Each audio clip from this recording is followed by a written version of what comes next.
Hi, Kurt and Amy. Hey, Seth. Hi, Kurt. Hi, Seth. Welcome back from your vacation.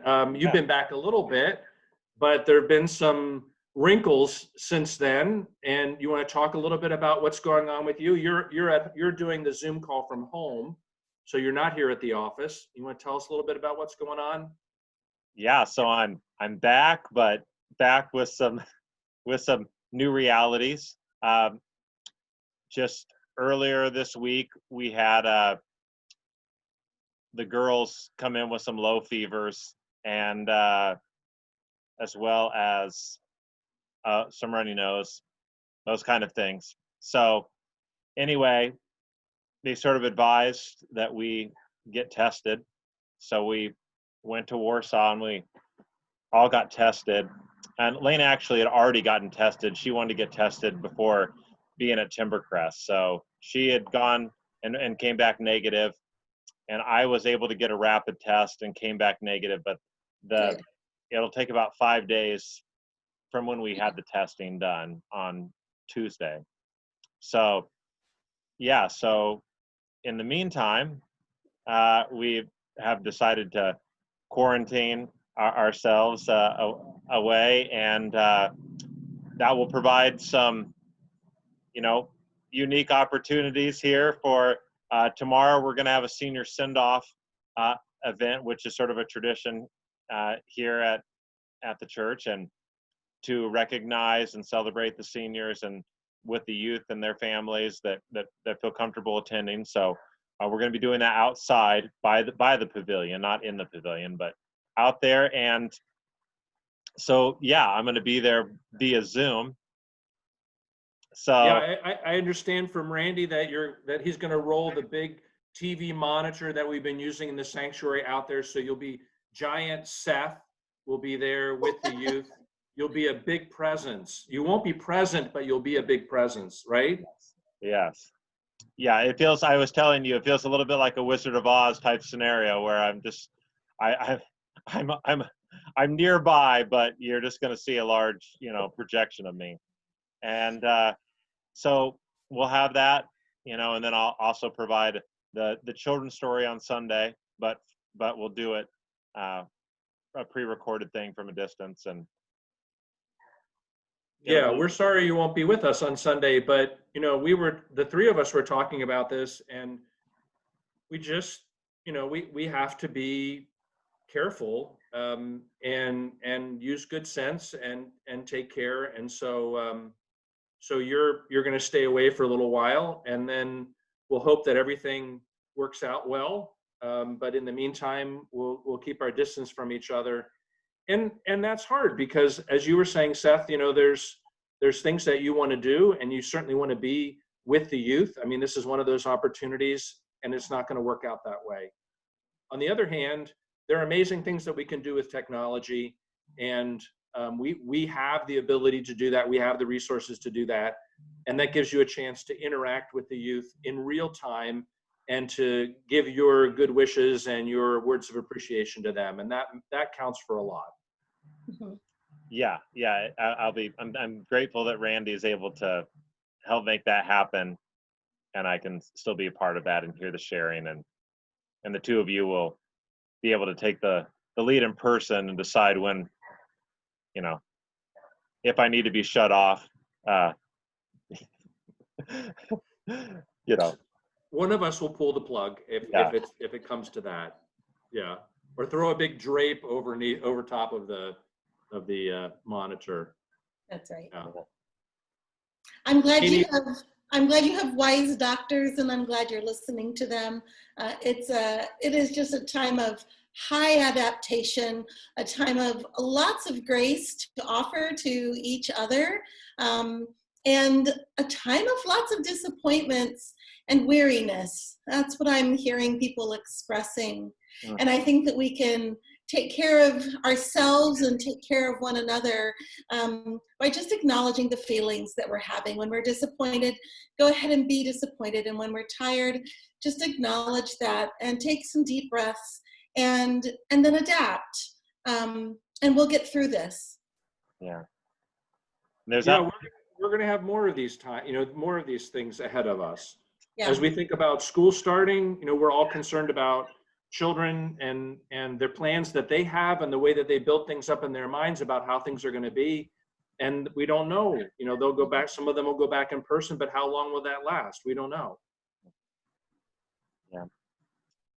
And there's lots of things happening at the church still. Second harvest was there this morning. They were. There was some miscommunication in the media about what time that was to be, and so people thought it was starting at 11 instead of 1. But we had people showing up as early as 8 o'clock this morning, getting in line for food. Wow. And when I just looked out a little while ago, just after 3 o'clock, they were packing up and closing up and on their way. So up until 3 o'clock, from about 11:30 or almost 12 o'clock through 3, they were loading food into vehicles and providing that for people. Our parking lot's a great space to do that. We've got lots of room.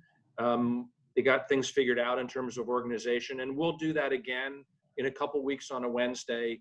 And then we'll have to see going into September how that works in terms of schedule, because we have preschool starting and we don't want to overlap people dropping off for preschool and people coming for food. But today was kind of eye-opening to me to see how many people, not just in our immediate community, but in a wider regional sense, came through to receive food.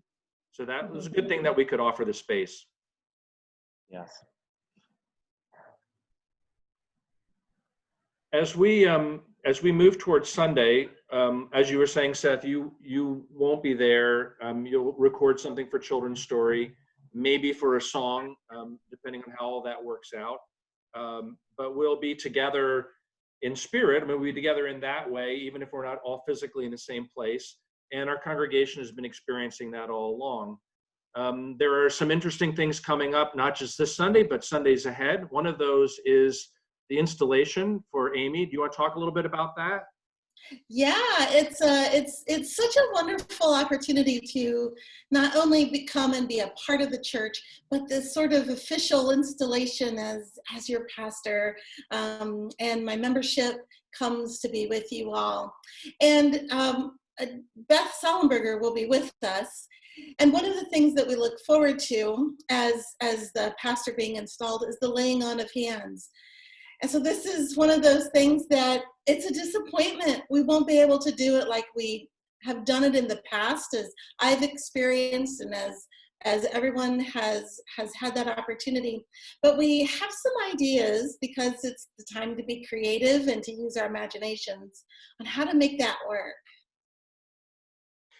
Yeah, so we're thinking about, again, using visual representation of that. And we talked about, and we've done this before, but there's time for people to respond.